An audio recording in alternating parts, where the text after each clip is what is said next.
atake ng 50%. Ang epekto ay bumababa bawat segundo. Tagal, 50 minuto. Cooldown, 3 oras. Ngayon, nagpatuloy ang sistema sa pagpapakita at pag-abiso ng mas detalyadong impormasyon. Lakas ng mutated mid-mountain tendon, aktibo, kapag pumapatay ng kalaban. Maaaring i-activate ang estado ng paggaling. Maaaring manumbalik ang espesyal na enerhiya.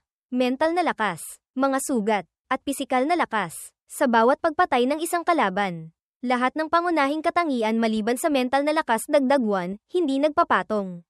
Tagal, 20 minuto. Puso ng Phosphorus Fire Heretic, aktibo, naglalabas ng isang mental field na parehong umaatake at nagdedepensa para labanan ang mga mental na atake at magpakawala ng mental na presyon. Sa wakas, isang huling panel ang nagpakita, ang kagamitang ito ay nag-activate ng bihirang epekto sa paggawa at nakakuha ng espesyal na kakayahan, Disaster Evolution. Pagkatapos magsuot ng Biochemical Disaster. Kapag napatay ang 10.000 mutated biochemical na kalaban na target at 100 mataas na antas na mutated form. Ang kagamitang ito ay mag-e-evolve sa isang mature symbiote. Nabasa ito ni Chen Bai at napanganga siya. Sinabi niya, mature symbiote. Ito ay, ngayon ay tumingin siya sa ibang direksyon. Nag-iisip, bagamat ang mga ito ay inalisan na ng ilang mahahalagang bahagi ng katawan para gawing materyales. Ang mga natitira ay may napakataas pa ring halaga para sa pagsipsip. Pagkatapos ay nagtaka siya. Hindi ko alam kung ang mga bagay na ito ay makakatulong pa sa pag-evolve ng aking Blacklight virus. Tumayo siya sa gitna ng mga bangkay ng ilang zombie kanina. Pinakalat niya ang mga galame sa lahat ng direksyon para unti-unting sumipsip. Agad na nagulat ang sistema ng mga paalala, nilamon ng espesyal na mutated form, Pursuer, Tyrant Type. Speed Type, Stage 4, nakatanggap ng tuloy-tuloy na pagtaas ng puntos. Paalala, na-unlock ang bagong kakayahan ng Blacklight virus. Na-unlock ng 4 na beses. At sa kabuuan, ang progreso ng Basic Virus Awakening ay umabot na sa 30%. Ang Advanced Skill Tree ay nabuksan na. Makalipas ang mahabang sandali, binawi ni Chen Bai ang mga galame pagkatapos mabusog sa pagsipsip ng mga mutated zombie. Naisip niya ang bagong anyo na ito. Pagkatapos ay nagsalita, buksan ang Blacklight Virus Awakening panel at ang Skill Tree panel. Agad na binuksan ng System panel ang Awakening panel. Tiningnan ni Chen Bai ang mga porsyento ng paggising. Tiningnan ang mga item ng Blacklight virus at huminto ang kamay. Gamit ang 2 kamay, ginamit niya ang 2 System panel. Lubos na nakatuon. Una, idagdag muna lahat ng eksklusibong evolution points sa Blacklight virus. Ang 2 guantes ay bagong kagamitan. Handa nang isuot ni Chen Bai. Masaya siyang tumingin sa 2 kamay at naisip. Tapos na. Kung ang kayamanang ito ay maaaring mag-evolve sa isang mature symbiote, magkakaroon pa ito ng maraming bagong kakayahan. Ngayon, sabik na akong subukan ang epekto nito. Maya-maya, tumapak siya sa hangin, lumipad paitaas, at humarurot sa zigzag na daan. Lumitaw ang System panel, Aerial Dash. Kumokonsumo ng pisikal na lakas para lumipad sa hangin o magbago ng direksyon sa hangin. Ang konsumo ng lakas ay tumataas sa bawat sunod-sunod na paggamit. Sa opisina sa Villa Area, Jiang Cheng. Abala si Luli sa mga gawain sa livestream sa sistema. Tumawag siya kay Song Zekiong at nagulat. Ate Zekiong, sa panig ni Boss Bai. Tapos na lahat. Ngayon, papunta na siya sa pader ng lungsod. Inaayos ko na ang lahat ng live broadcast camera ng kalooban ng universo patungo sa direktang labanan. Si Song Zekiong ay kasalukuyang nasa Tolde sa base. Sa loob ng pader ng lungsod. Nasugatan siya sa braso. At si Suzin ang gumagamot sa kanya. Sumagot siya kay Luli. Sige, Luli. Alam ko na. Mabilis na gumaling ang sugat sa braso ni Zekiong. Nasisiyahan siyang nagpakita ng pag-aalala sa masigasig na nurse. Suzin, pinahirapan kita. Mula nang magsimula ang pagsalakay. Hindi ka pa talaga nagpapahinga. Kapag natapos na ang alon ng pag-atake na ito, maaari ka nang magpahinga. Medyo mapatla ang mukha ni Suzin ngunit pilit pa ring sinabi. Kaya ko pa po, sa pangkalahatang pag-atake kanina, marami ring nasugatan. Kaya hindi ko sila pwedeng pabayaan. Nang makita ang determinadong mukha ni Suzin, hindi mapalagay si Zekiong. Tumayo siya. Pinaupo si Suzin sa upuan. At sinabi, kailangan mong magpahinga para sa akin. Hindi lang ikaw ang may talento sa pagpapagaling. At saka, hindi matutuwa si Boss Bai kung hahayaan kang mapagod. At dito, namula si Zekiong. Puno ng pahiwatig. Lumapit kay Suzin. Ulong. Kung ang pribadong pagdiriwang matapos ang depensa ay walang kakayahan mong magpagaling. Kawawa naman kaming mga kapatid. Noon lamang naintindihan ni Sojin ang tusong plano ni Zekyong. Namula ng husto. Pagdiriwang. Biglang binuksan ng batang abogadong si Ling Yu ang pinto. May hawak na papel. Pumasok. At sumigaw. Zekyong, ang kasalukuyang sitwasyon natin ngayon ay hindi gaanong optimistiko. Narinig ito. Nagulat at nag-alala ang dalawa sa loob. Binanggit ni Ling Yu ang tungkol sa base area at nagpaliwanag. Bagamat pagkatapos mamatay ng Panginoon, nawalan ng bisa ang utos sa pangkalahatang pag-atake. Ang mga zombie sa malayo ay hindi na tumatakbo ng buong bilis patungo sa pader ng lungsod. Gayunpaman, ang mga zombie na nasa loob ng 1 kilometro mula sa pader ng lungsod ay nananatiling puno ng galit sa settlement. Kaya ngayon ay galit na galit silang umaatake dito. Mas naging seryoso ang mukha ni Ling Yu nang banggitin ang tungkol sa mga mataas na antas na zombie. Ipinaliwanag niya, ang pinakamasama ay ang mga mataas na antas na mutated zombie na tinipon ng Panginoon. Bagamat nawalan na ng kontrol, lahat sila ay nagtipon-tipon na. Ayon sa pangkalahatang obserbasyon ni Tiyi, 3 bahagi na ng ating pader ng lungsod ang nasira na. Pagkatapos ay binigyang diin pa niya. Ang pinakapanganib ngayon ay ang seksyon 6 sa kanluran hanggang seksyon 8 sa kanluran. Ang konsentrasyon ng mga tank natin doon ay hindi kayang pigilan sila. Lumipat ang eksena sa loob ng pader ng lungsod. Sa observation point, si Tiyi ang naka-assign sa lugar na ito. Tinawagan siya ni Zekyong sa video. Agad na nagtanong, Tiyi, kumusta ang sitwasyon dyan? Ginamit ni Tiyi ang kanyang talento sa pagmamasid. Nakita niya ang mga zombie na kumakagat sa pader ng lungsod. Mabilis siyang nagulat, ang ika-6 na bahagi ng pader ng lungsod sa kanluran. Ayon sa aking pagsusuri, pinakamatagal na tatagal ay 3 minuto na lamang.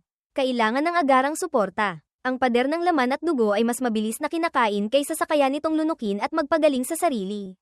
Kaya hindi ito magtatagal. Nagtatrabaho ng husto si Tiyi. Hindi siya nagpapahinga kahit 1 minuto sa loob ng ilang araw na pagdepensa sa lungsod. Ang mga mata ng batang babae ay nagdurugo na sa pagod. Lumitaw ang panel ng abiso ni Tiyi, talento antas A, pusong walang hangganan. Hindi nahahadlangan. Anumang target sa loob ng paningin ay maaaring markahan at i-lock. Palakihin. Maaaring gumamit ng mental na enerhiya para mabilis na isama ang lahat ng impormasyon sa loob ng paningin. Nang makita ang mukha ni Tiyi sa video call, nag-alalang nagsalita si Ling Yu.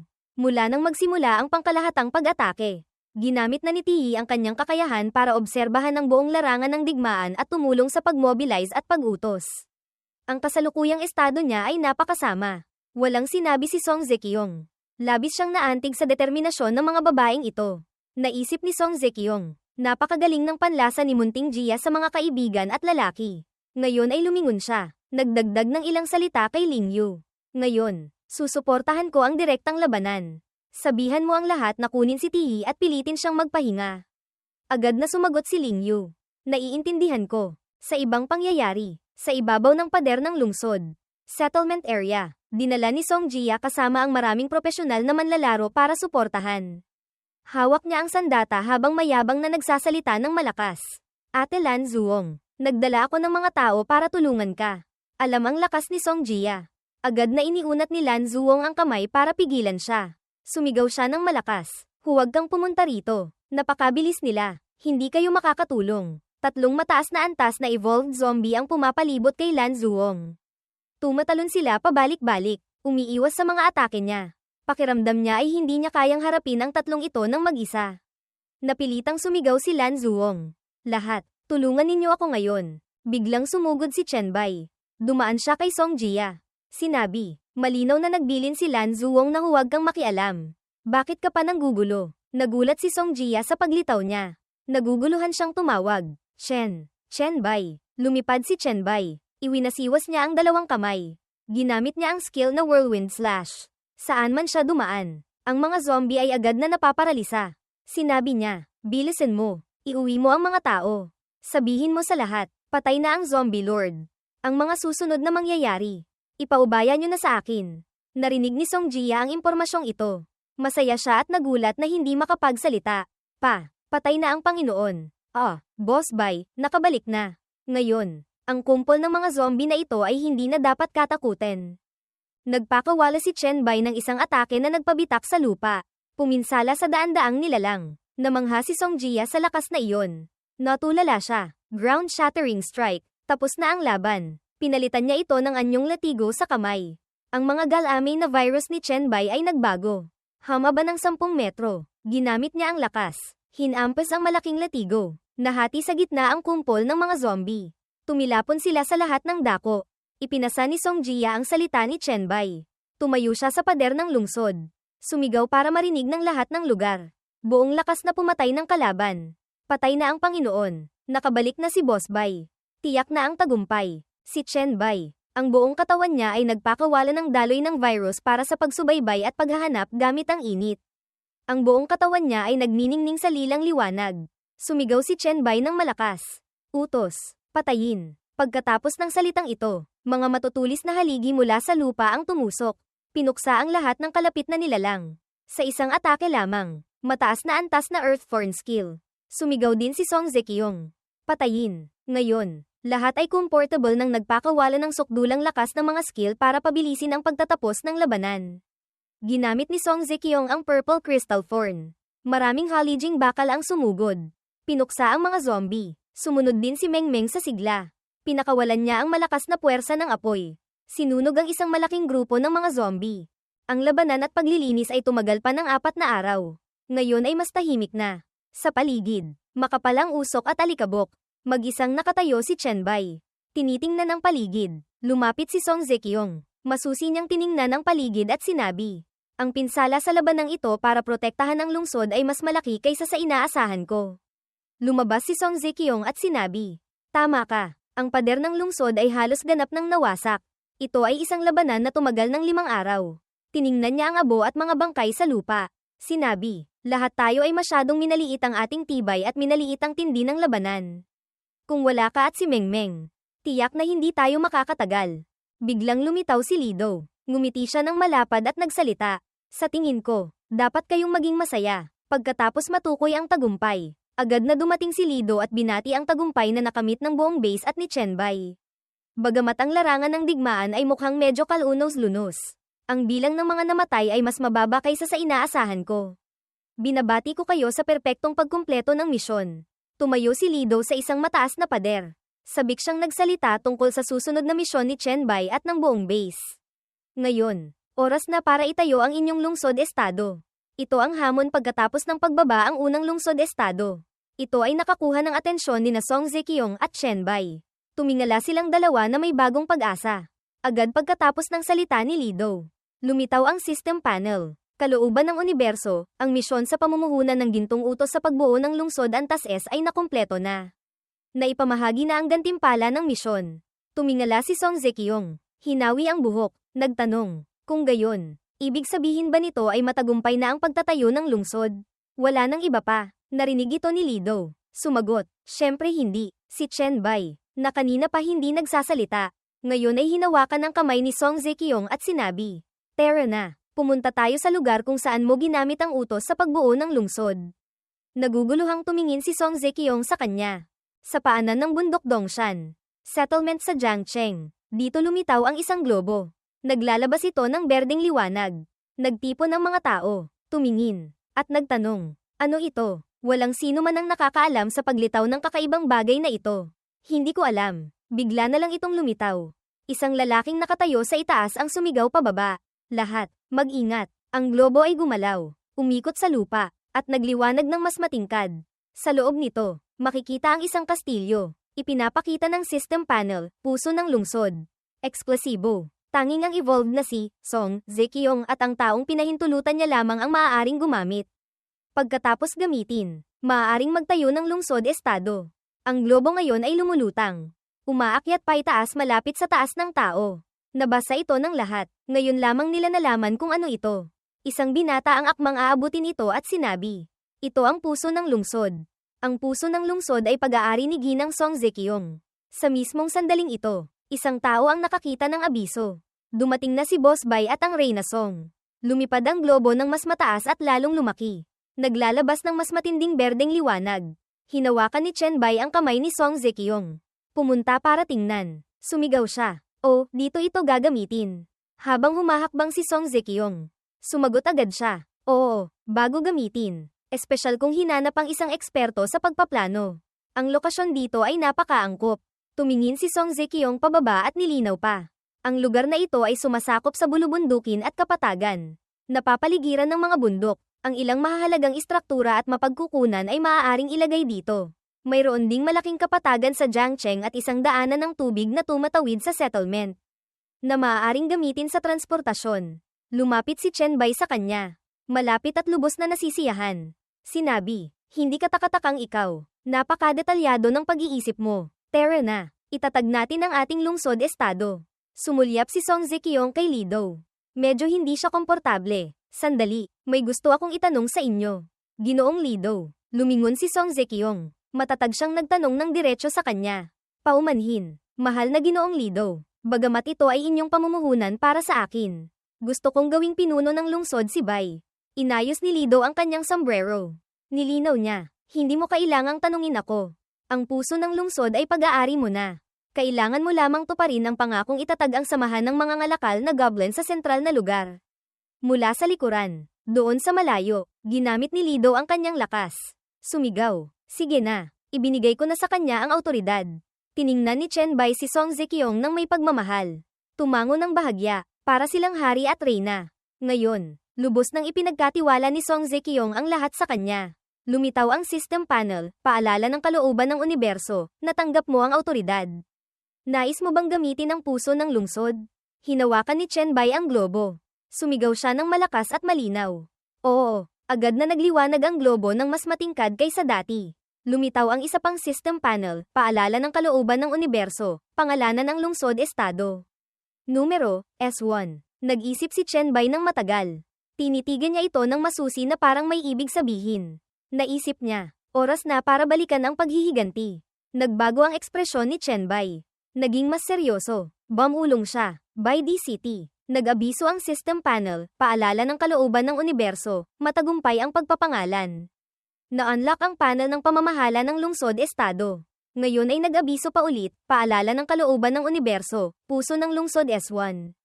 Ang nagmamay-ari ng puso ng lungsod bilang pinuno ng lungsod ay makakatanggap ng dagdag 20% karanasan at rate ng pagbagsak ng item sa loob ng sakop ng by DCT. Lahat ng katangian ay tataas ng 100%. Maaaring piliing i-on ang switch, ang mga kaaway sa by DCT ay mababawasan ng 50% ang lahat ng katangian. Pagkatapos makumpleto ang ritual, lumipat ng direksyon ang globo. Lumapit sa kanyang dibdib. Automatikong sumandal si Chen Bai. Lumitaw ang panel ng abiso ni Song Zekiong, paalala ng kalooban ng universo, ipinagkaloob sa iyo ng pinuno ng lungsod ng by DCT ang pinakamataas na autoridad sa pamamahala. Lahat ng katangian sa loob ng by DCT ay tataas ng 80%. Nakatuon siyang binasa ito at pinagmasdan si Chen Bai. Ngayon, lumitaw ang malaking panel ng abiso, paalala ng kalooban ng universo, abiso sa lahat ng evolved. Ang evolved na si Bai ay nagtatag ng lungsod-estado na by DCT. Numero S1. Nakatanggap ng 10 puntos ng reputasyon. Lahat ng mamamayan sa base ay nagsigawan. 3 libreng puntos ng katangian. Ako 2 puntos. Nakakainis. Kung alam ko lang. Isinugal ko na ang buhay ko para pumatay pa ng ilan. Mabuhay si Boss Bai. Mabuhay ang reyna. Lumitaw ulit ang malaking panel ng abiso, paalala ng kalooban ng universo. Ang misyon sa pagprotekta sa lungsod na iyong sinalihan ay natapos na. Natanggap ang 100% gantimpala ng karanasan. Kasabay nito, nakatanggap ng 3 libreng puntos ng katangian batay sa kontribusyon. Tumawa ng malakas si Li Dou. Lumapit siya kina Chen Bai at Song Zekiong. Pumalakpak, at pinuri, magaling, magaling, napakagaling. Narinig ni Song Zekiong ang kanyang boses. Lumingon siya para magtanong, Ginoong Li Dou, mayroon po ba kayong ikinatutuwa? Mula sa malayo kanina, ngayon ay nasa harap na nilang dalawa si Li Dou. Sinabi niya, nakuha ni Bai ang posisyon ng pinuno ng lungsod. Si Song Zekiong ay nagmamay-ari ng pinakamataas na autoridad sa pamamahala at suporta. Ang mga bagay na ito ay lubos kong ikinagagalak. Ito ay isang perpektong transaksyon. Lahat ay nakakuha ng gusto nila.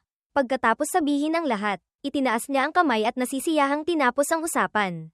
Tapos na ang pamumuhunan na ito. Lubos akong nasiyahan sa resulta sa pagkakataong ito. Medyo maliit si Li Dou. Tumayo siya ng bahagya. Pinaalalahanan ng pribado si Chen Bai. Oras na para ipagpatuloy ko ang aking paglalakbay. Kailangan mong mabilis na tapusin ang aking misyon sa pamumuhunan. Ha, Bai. Masaya si Chen Bai. Gusto niyang makipagtalo ngunit magalang na sumagot. Ang misyon sa pamumuhunan na ibinigay ninyo sa akin. Gaano kahirap? Alam niyo po ba, muling hinayla ni Lido ng bahagya ang kanyang sombrero. Umubo siya. Hahaha. Naniniwala ako sa iyo. Binatang lalaki. Mukhang mataas ang tingin ni Lido kay Chenbai. Makalipas ang ilang sandali, ibinigay ni Chenbai kay Song Zekiong ang isang balumbon at sinabi sa kanya. Ito ang gantimpala sa pagtatayo ng lungsod na antas ginto na katatapos ko lang makuha. Tinanggap ito ni Song Zekiong gamit ang dalawang kamay. Nagpatuloy si Chenbai. Hindi ba't nagplano ka na sa simula pa lang? Ayusin mo sila sa magandang lugar.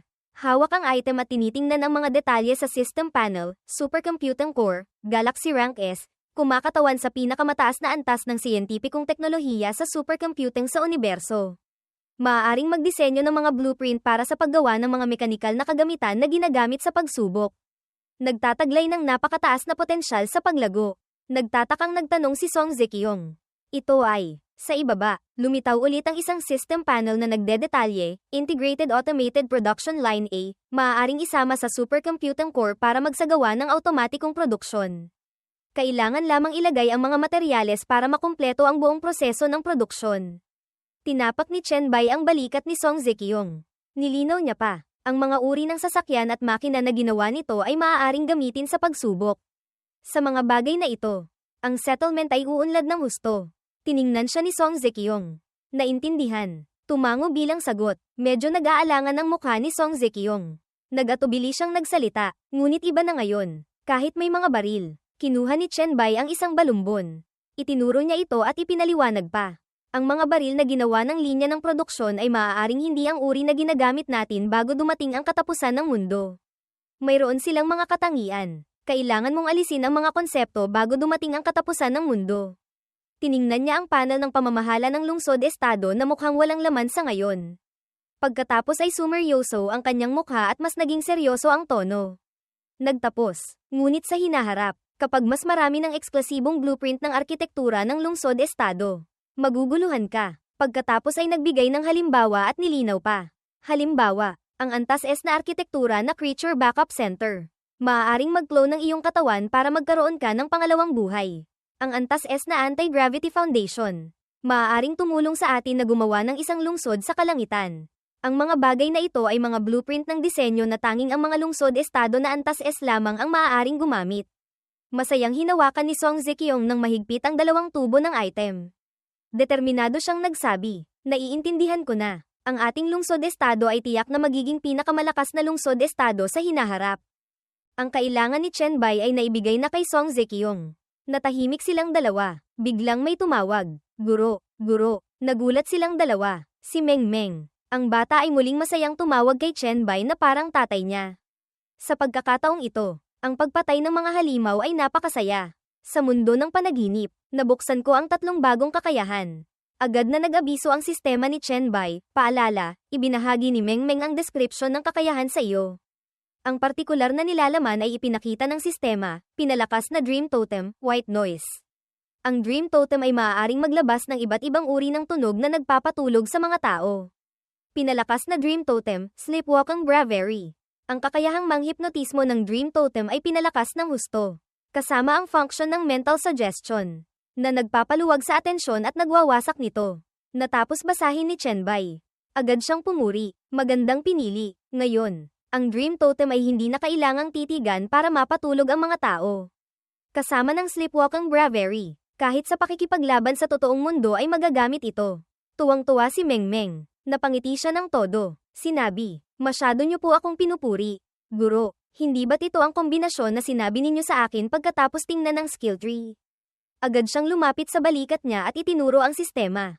Nagpatuloy, Guro, tingnan niyo po ang pangatlo. Ang pangatlo ay ang bagong bukas na skill tree. Sinubukan kong piliin iyon. Nakasulat sa system panel, pinalakas na kakayahan sa pagpasok sa panaginip, Dream Awakening. Dream Visitor, maaaring piliing bumalik sa realidad mula sa anumang epektibong Dream Totem. Pagkabasa niya, nagtaka siya, nagtanong, ito ay kakayahan sa teleportasyon. Sabik si Meng Meng. Hinayla niya si Han Xiao bilang halimbawa para ipaliwanag. Tama po. Kung ngayon ay hihilahin ko si Han Xiao papasok sa panaginip, maaari kong gamitin ang Dream Totem para mag-teleport sa tabi niya. Siyempre, maaari akong hindi pumunta, kundi dalhin siguro sa tabi niya. Nang makitang lahat ay maayos at tuloy-tuloy, pinaburan ni Chenbai si Meng Meng. Partikular na sinabi tungkol sa antas ng pagpili ng kakayahan. Bihasa ka na. Yumuko si Mengmeng nang may pagpapakumbaba. Namula siya, sinabi. Ngunit sa ibang mga aspeto, malayo pa po ako sa pagiging bihasa. Pagkatapos ay sinamantala niya ang pagkakataon. Inanyayahan siya. Guro, libre po ba kayo? Gusto kong pag-aralan ang epekto ng bagong kakayahan. Walang pag-aalinlangan si Chenbai. Masigla siyang pumayag agad. Sige, pumunta ka sa lugar ng pagsasanay sa gilid ng bundok. Maghintay ka muna. Pupunta ako doon mamaya. Ngumiti si Mengmeng ng todo. Sumagot ng matamis na, opo. Masayang tumalon-talon si Mengmeng paalis. Lumingon si Chenbai. Nagutos ng misyon kay Song Zekiong. Song Zekiong, pumili ka ng ilang tao natin na may iba't ibang antas ng mental na lakas. Pumunta rito para subukan ang aktwal na epekto sa labanan ng bagong kakayahan ni Mengmeng. Sumagot si Song Zekiong. Walang problema. Pagkatapos makahanap ng mga tao, sasabihan ko silang magtipon sa lugar ng pagsasanay sa gilid ng bundok. Nang makalayo na si Mengmeng, niyakap ni Song Zekiong nang mahigpit ang dalawang dibdib nito papalapit kay Chenbai at Bamulong. Nagbilin. Ngunit huwag kayong magsanay hanggang hating gabi. Ha, nakahanda na ang mga tao. Ngayong gabi, gagantimpalaan natin si Ginoong Pinuno ng lungsod. Ngumiti siya. Sumagot. Alam ko na. Dito. Nagbigay pa ng pahiwatig si Song Zekiong para ma-excite siya sa paparating na sorpresang regalo mula sa grupo. Narinig kong naghanda pa si Munting Gia ng isang sorpresang regalo para sa iyo. Sa mansyon ni Song Zekiong, lugar ng pagtitipon ng mga babaeng naghahanda para sa espesyal na gantimpala ni Chenbai. Nakahalukip-kip si Song Gia. Tinitingnan ng ayos ni Lingyu.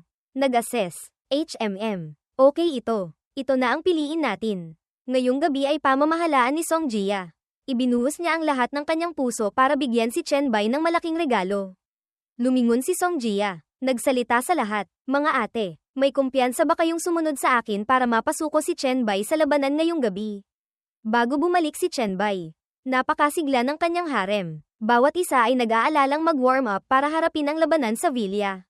Lumingon si Lingyu. Sumagot kay Song Gia. Siyempre may kumpiyansa. Ngunit, Munting Gia, huwag kang maging tulad ng dati na wala pang nangyayari ay hinimatay ka na. Nagulat si Song Gia. Tumindig ang buhok niya sa batok. Sobrang hiya niya kaya napapikit siya. Sumigaw. Hinding-hindi mangyayari iyon. Ang mga libreng puntos ng katangian ko ay inilagay ko lahat sa pisikal na lakas. Sumigaw si Song Gia nang malakas na umalingaw-ngaw hanggang sa labas. Sa mataas na kalidad na kama. Nagpapahinga si Chenbai pagkatapos ng labanan kay Song Zekiong. Ipinatong niya ang braso sa likod ng ulo. Nagulat na nagtanong, sino? Bakit ka hinahanap ni Mengmeng? Agad na sinabi ni Song Zekiong. Nagtatanong siya kung may dungeon sa malapit na gusto mong kunin para sa puntos ng karanasan. Direktang sinabi ni Chenbai. Oh, sabihin mo sa kanya na pagkatapos niyang tapusin ang dungeon.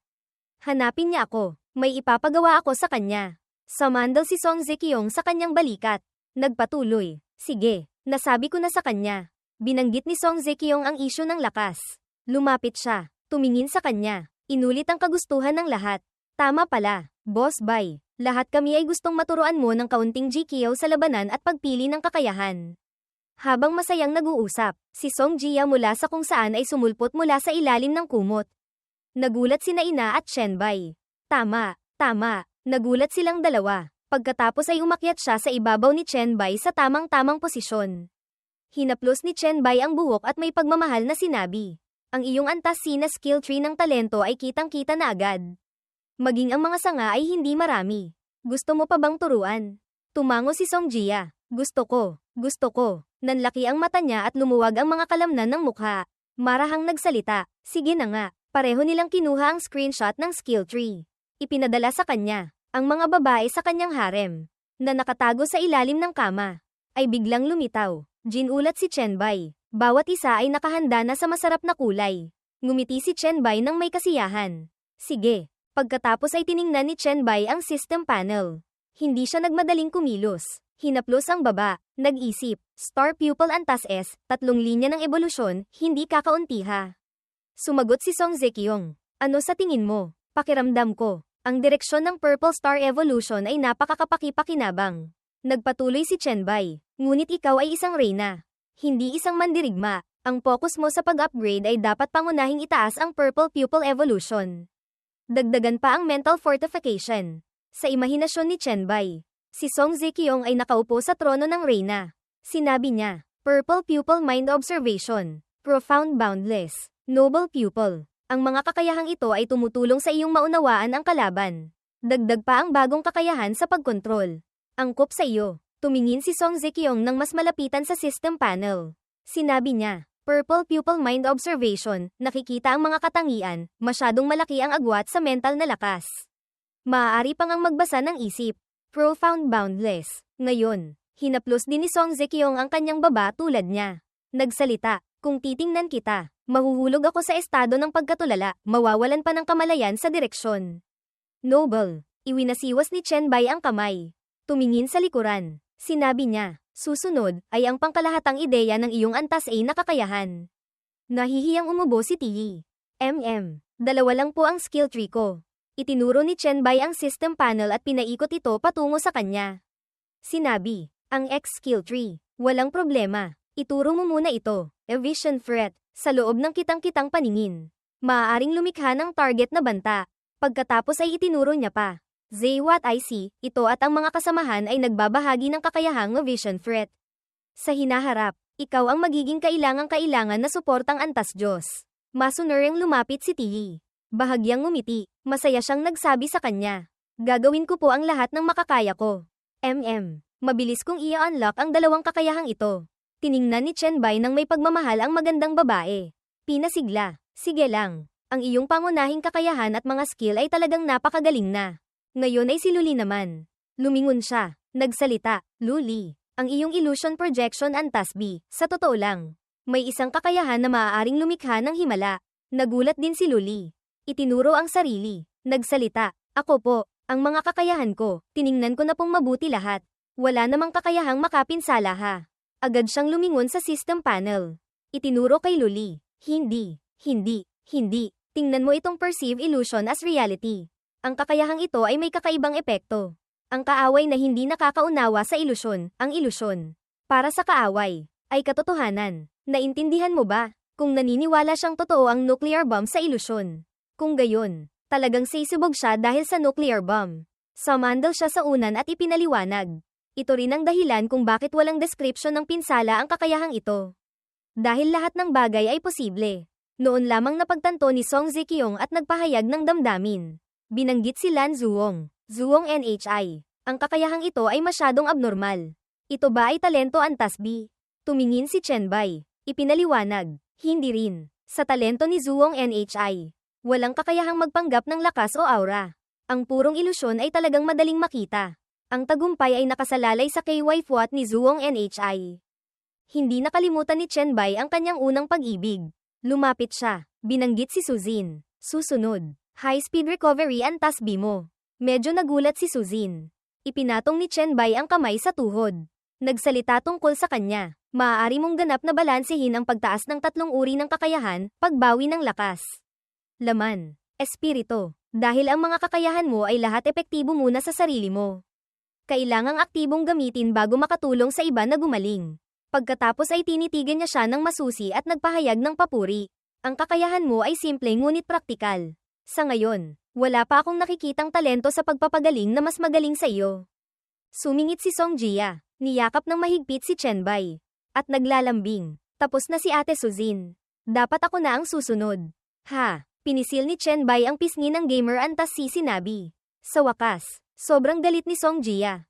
Kinagat niya ng mahina ang balikat ni Chen Bai. Hinayaan lang siya ni Chen Bai. Nagpatuloy siya sa pag-focus. Nagsalita tungkol kay Ling Yu. Susunod. Focused attention antas B ni Ling Yu. Nahihiyang nagsalita si Ling Yu. Haha, salamat, guro. Tiningnan ng magandang si Ling Yu ang system panel. Sinabi ni Chen Bai, ang kakayahan mo ay mukhang mabilis lang mag-isip. Ngunit ito ay isang talento antas Diyos sa pakikipaglaban. I activate ang kakayahan. Magtakda ng isang target. Mag-focus sa target. Maaaring pabilisin ang pag-iisip. Maaari ring itapon ang lahat ng hindi kaugnay na impormasyon. Pagkatapos linawin. Medyo naging seryoso si Chen Bai. Nagdagdag ng paalala. Kaya kailangan mong pumili ng mga kakayahan na makakatulong sa iyong gumawa ng mga paghatol sa sitwasyon ng labanan.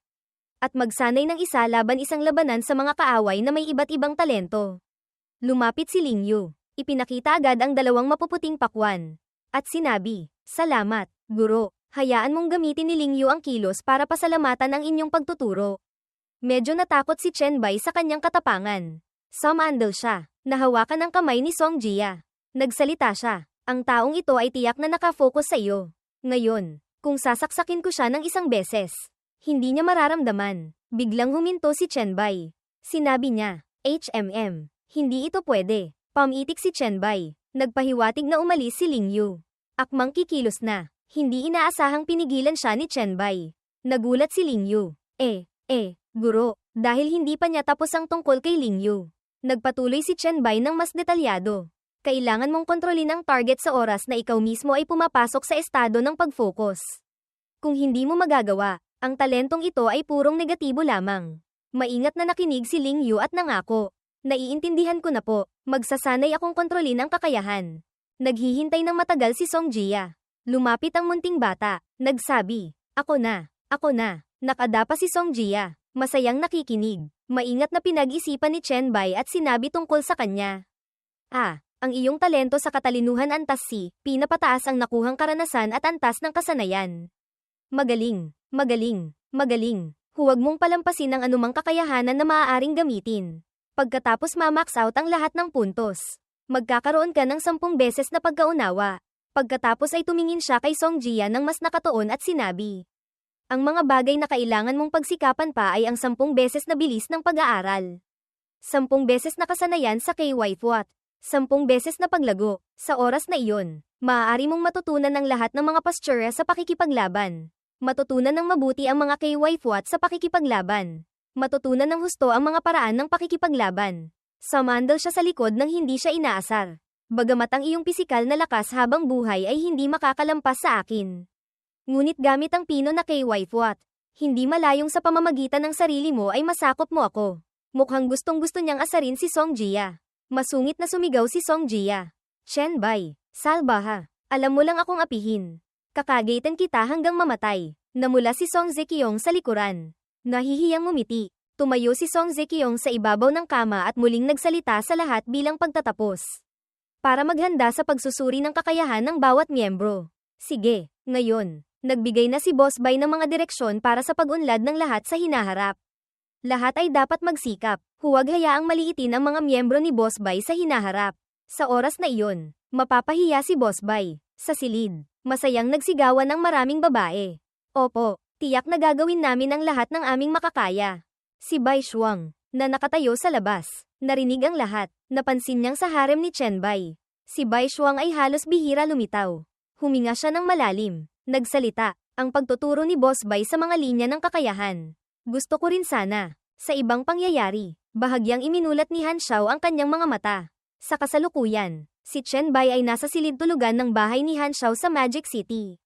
Katatapos lang niyang makita, hinagis ni Han Xiao ang kumot at nagbulalas. Wow, ang galing ng kakayahan ni Boss Meng. Talagang nadala niya si Ginoong pinuno ng grupo dito. Tumayo si Chen Bai sa tabi ng kama. Tumango siya ng bahagya, ngumiti. Sakto namang nagpadala ng mensahe si Meng Meng. Guro, mukhang masyadong malayo ang distansya ng teleportasyon. Nahihilo po ako. Sumagot si Chen Bai. Masyadong malaki ang ginastos na mental na lakas sa isang iglap. Magpahinga ka na muna. Mabilis niyang isinara ang sistema. Nagmamadaling nagtanong si Han Xiao tungkol sa pagtatanggol sa lungsod ilang araw na ang nakalipas. Boss Bai, kumusta na po ang panig ninyo? Tapos na ang lahat kay Chen Bai. Mahinahon siyang nagsalita ulit. Ano, ngayon mo pa tinatanong ito? Ang mga kailangang planuhin at ayusin ay tapos na lahat. Sa kasalukuyan, lahat ay nagsisikap na itayo ang perpektong Bai Di City. Biglang may naalala si Chen Bai. Nagdagdag, tama, ang gantimpala sa pagtatayo ng lungsod ay nagbigay ng ilang puntos ng katangian. Tutal. Ikaw at si Meng Meng ay nakapatay ng hindi kakaunting espesyal na zombie sa mundo ng panaginip. Itinuro ang dalawang daliri, nagkadikit, nahihiyang sinabi ni Chen Xiao. Isang beses lang, noong pinupuksan namin ni Boss Meng ang mga howlang corpse sa espasyo ng panaginip. May nangyaring hindi inaasahan. Sabay-sabay silang sumigaw. Masyadong malakas ang mental na atake. Umangat ako gamit ang mental na lakas para kontrolin ang mga bagay. Pagkatapos matuliro, nahulog ako at namatay. Sa loob ni Han Xiao. Parang umiiyak siya dahil sa sobrang hina ng kanyang kakayahan. Sobra siyang nahihiya. Pagkatapos marinig ito ni Chen Bai. Natahimik siya. Hindi alam ang sasabihin. Natahimik din si Han Xiao. Ang mukha ay nagmamakaawa, tahimik din. Medyo awkward ang espasyo. Tumalikod si Chenbei. Matigas na sinabi, paglabas mo, huwag mong sabihing taga-chat group 001 ka. Hindi ko kayang dalhin ang kahihiyan na ito. Umiiyak na sumigaw si Han Xiao. Huwag po, Boss Bai. Ito ay kayo lang at si Meng Meng ang nakakaalam. Hindi po ako mapapahiya, para sa kapakanan ng pabrika ng kemikal na iyon. Agad kitang dadalhin doon para tingnan. Nagbibiro lang kay Han Xiao. Lumingon si Chenbei. Bahagyang ngumiti ulit. Sinabi, sige na, nagbibiro lang ako sa iyo. Pagkatapos mong maghanda, aalis na agad tayo. Para siyang bata na 5 taong gulang. Tuwang-tuwa ang mukha ni Han Xiao. Ngiting-ngiti, sumagot, napakaganda, napakaganda. Ngumiti lamang si Chenbei nang mapagbigay sa kanyang pagiging bata. Sa palad ni Chenbei, isang marka na hugis paru-paro na kulay rosas ang nagniningning. Tumayo siya sa harap ng pinto. Tinitingnan ito, nag-iisip, ang marka ng salot mula sa misyon na antas SSS. Mula nang mag-teleport ako rito, palagi itong naglalabas ng kakaibang paggalaw. Nagpapaalala sa akin, mukhang ang sinabi ni Han Xiao dati. Ang pabrika ng kemikal ay mayroong salot na zombie, talagang may kaugnayan. Lumapit sa bintana, kumaway si Han Xiao. Tinawag si Chenbei. Sabik, Boss Bai, lumipad tayo dito. Si Chenbei ngayon, sa kanyang isip ay puro gantimpala ng misyon at pag-level up lamang. Sabik siyang nag-isip tungkol sa Baidi City. Katatapos lang manumbalik ng kaayusan sa Baidi City. Kailangan kong magmadaling pumunta doon. Ang misyon na antas SSS, ano kaya ang gantimpala nito? Binuksan ang imbakan ng kagamitan ng sistema. Tiningnan ni Chenbei ang maskara. Hindi mapigil ang maging mausisa. Nag-isip, ano kaya ang gantimpala ng misyon na antas SSS? Sa Jiang Cheng, palagi akong hindi naglakas loob na suriin ang maskarang ito. Natatakot na matuklasan ni Lido na itinago ko ito. Lumitaw ang kanyang system panel, asensya ng dugo ng mataas na antas na demonyo, antas S, kategorya, bagay. Uri, gamot, description, kristal ng dugo ng demonyo. Pininaw gamit ang isang espesyal na paraan, na nagpapadyang dalisay at mas malakas sa lakas ng dugo ng demonyo dito. Kinakailangan sa paggamit, wala. Nakarating na siya ngayon sa Baidi City. Katatapos lang lumapag sa labas. Naisip niya, hindi ko inaasahan na ang mga uri ng bote ng dugo na iyon ay maaaring pinuhin sa isang asensya na antas S na tulad nito. Ang pinakamahalaga ay walang kinakailangan sa paggamit. Dumating din si Han Xiao kasabay ni Chenbei. Masaya siyang nagsabi agad. Sa unahan doon, Boss Bai, iyon mismo ang lugar na may berdeng usok. Mabilis silang lumapag ng ligtas. Ang berdeng aura sa paligid nilang dalawa ay unti-unting nawala. Humakbang si Chenbei pasulong. Nagtanong, alam mo ba nang mabuti ang loob ng pabrika? Tumayo si Han Xiao. Tiningnan ang paligid ng isang beses. Sumagot, oo, bago ang katapusan ng mundo. Nag-imbestiga na ako. Sumagot si Chenbei. Mabuti. Kung gayon, magsimula na tayo. Nang marinig na kailangang sumama, ang munting batang duwag na si Han Xiao ay agad na natakot. Sumimangot, nag-ingay. Ha, kailangan ko rin bang pumunta? Ang berdeng usok at mga amag na ito ay nagbibigay sa akin ng pakiramdam na napakapanganib. Nanatiling matatag ang kilos ni Chenbei. Kalmado. Tumingin siya sa unahan. Nagsalita ng may katiyakan. Huwag kang mag-alala. Basta't hindi ka lalayo sa akin ng higit sa 10 metro. Walang mangyayari. Sakto naman. Dadalhin din kita sa lugar ng trabaho ng iyong ama. Maaaring ma-activate nito ang iyong misyon. Nagulat si Han Xiao. Agad niyang isinuot ang kanyang maskara sa mukha at handang nagsabi. Sige po, Boss Bai. Makalipas ang ilang sandali, itinaas ni Chenbei ang kanyang kamay na may marka na hugis paru-paro na kulay rosas. Nagliwanag ito. Ipinapakita ng system panel, marka ng salot ay na-activate. Na-unlock ang susunod na misyon ng kulto ng salot, pabrika ng salot, antas A. Isang espesyal na mutation ang nagpabago sa lugar na ito bilang paraiso ng mga virus at salot. Layunin ng misyon, pumunta sa pinagmulan ng mutation ng salot. Gantimpala ng misyon, 10.000 puntos ng karanasan. Skill na pag-aalaga ng bakterya, antas A. Iniabot ang kamay sa harap. Lubos na nag-focus si Chenbei. Sinabi niya, dumating na, mula sa dalawang mapuputing kamay. Inunat ni Chenbei ang palad. Nagsimulang sumipsip ng berdeng virus. Naisip niya, nang umabot sa level 10 ang antas. Napalakas na rin ang talento. Bagamat walang description, ang aking kakayahang kontrolin ng virus ay napabuti ng husto. Itinaas niya ang dalawang kamay ng mas mataas at tumingala. Nag-enjoy. At ang kanyang ekspresyon ay lubos na nag-e-enjoy. Naisip niya, napakaganda. Lahat ng microorganismo at virus sa loob ng 10 metrong radius sa paligid ay ganap na nasa ilalim ng aking kontrol. Kawawa lang si Kuya Hanshao dahil wala siyang katulad na propesyon kaya kailangan niyang laging sikapin na takpan ng mabuti ang kanyang ilong para hindi mahawa ng sakit. Itinaas ni Hanshao ang kamay para mag-thumbs up bilang paghanga. Sa ganito kasindak na lugar. Kaya mo pang mag-enjoy ng ganito. Talagang nasa tuktok ka na. Lumingon si Chenbai. Ang ibig mong sabihin ay pervert. Hindi ba? Tinakpan ni Hanshao ang bibig. Tumawa. Mula sa itaas. Isang dambuhalang lamok ang lumipad paalang. Agad na itinuro ni Hanshao at sumigaw. Boss Bai, may halimaw doon. Biglang tumingala si Chenbai. Nagulat din. Bahagyang gumalaw ang kanang braso niya. Agad na lumabas muli ang mga galaming na virus at naging karit. Bamulong si Chenbai. Lamok. Sa isang iglap, kumuha ng buwelo si Chenbai. Lumipad pasulong. Sa pagtataka ng mangmang na si Hanshao. Sa isang kritikal na hiwa lamang. Ang lamok na 5 beses na mas malaki kaysa sa kanya ay nahati sa 2 piraso. Talagang nagulat ito dahil hindi nito naintindihan kung bakit siya tinamaan. Pagkatapos patayin ng isang lamok sa isang iglap, iwinasiwas ni Chenbai ang sandata sa hangin. Cool na sinabi, ayoko ng lamok. Sa bangkay ng lamok na katatapos lang mamatay. Natuklasan ni Hanshao ang isang kumpol ng kabute. Sumigaw siya, Boss Bai, tingnan mo rito. Ang lamok ng salot na iyon ay nagbabantay malapit sa kabute na ito.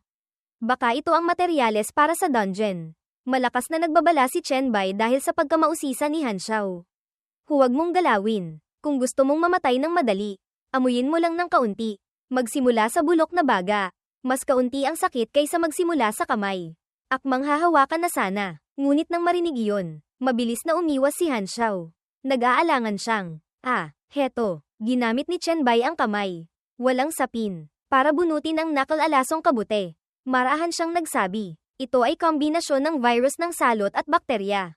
Maya-maya, kumagit si Chenbai ng masarap. Nagmukbang siya sa harap ni Hanshao. Naisip ng kaibigang masayahin. Kinain niya. Nagmamadaling sinabi ni Hanshao. Boss Bai, mag-ingat ka. Masarap na ngumuya si Chenbai. Sinabi niya, okay lang. Immune ako sa mga ganitong bagay. Nang kumain siya, lumitaw ang system panel niya. Abiso, sinipsip ang pinagsamang nakamamatay na virus ng kabute. Nakakuha ng 150 puntos ng virus. Inilagay ni Chenbai ang huling piraso ng kabute sa bibig at sinabi, hindi masama, ang isang kagat ng virus na ito ay katumbas na ng ilang elite na zombie. Tumango si Hanshao. Nag-abiso ang sistema, sinipsip ang pinagsamang nakamamatay na virus ng kabute. Nakakuha ng 350 puntos ng virus. Nanguna sa paglakad si Chenbai. Habang mahinahong naglalakad, sinabi niya, tara na. Pumunta muna tayo sa pagawaan at silid pahingahan kung saan nagtatrabaho ang tatay mo. Naguluhan ng ilang segundo